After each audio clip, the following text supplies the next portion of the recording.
ವಾರದ ರಾಶಿಯಲ್ಲಿ ಮೇಷರಾಶಿ.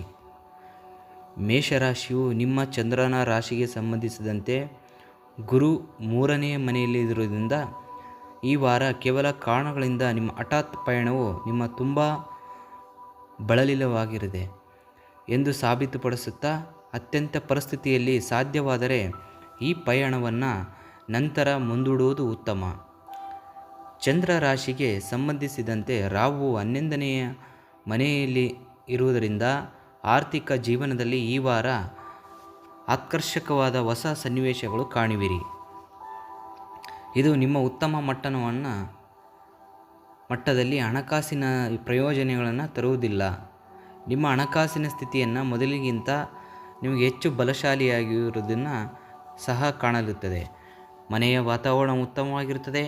ಹಾಗೆ ಮನೆಯ ಸದಸ್ಯರೊಂದಿಗೆ ನಗಲು ತಮಾಷೆ ಮಾಡಲು ನಿಮಗೆ ಅವಕಾಶ ಸಿಗುತ್ತದೆ.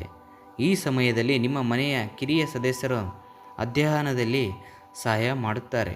ಇದರಿಂದ ಪೋಷಕರು ನಿಮ್ಮ ಹೆಮ್ಮೆಯ ಪಡುತ್ತಾರೆ. ಇದರಿಂದಾಗಿ ಮಾನಸಿಕ ಒತ್ತಡ ತೊಡೆದುಹಾಕಲು ನಿಮಗೆ ಸಾಧ್ಯವಾಗದೆ ಚಂದ್ರ ರಾಶಿಗೆ ಸಂಬಂಧಿಸಿದಂತೆ ಶನಿ 12ನೇ ಮನೆಯವರಿಂದ ಈ ವಾರ ಕೆಲಸದ ಸ್ಥಳದಲ್ಲಿ ನಿಮ್ಮ ಸ್ಪರ್ಧಾತ್ಮಕ ಭಾವನೆಗೆ ಹೆಚ್ಚು ಕಾಣಲಾಗುತ್ತದೆ. ಈ ಕಾರಣದಿಂದಾಗಿ ನೀವು ಎಲ್ಲರಿಗೆ ಮೊದಲು ಈ ಕೆಲಸ ಪೂರ್ಣಗೊಳಿಸಲು ನಿಮಗೆ ಸ್ಥಿರತೆ ಇರಿ. ಆದರೆ ಹೆಚ್ಚುವರಿ ಕೆಲಸ ನಿಮಗಾಗಿ ಸ್ವಲ್ಪ ಆಯಸ್ಸು ತುಂಬುತ್ತದೆ ಸಾಬೀತುಪಡಿಸಬಹುದು. ವಿದ್ಯಾರ್ಥಿಗಳು ಈ ವಾರ ಸಾಮಾನ್ಯವಾಗಿರಲಿ.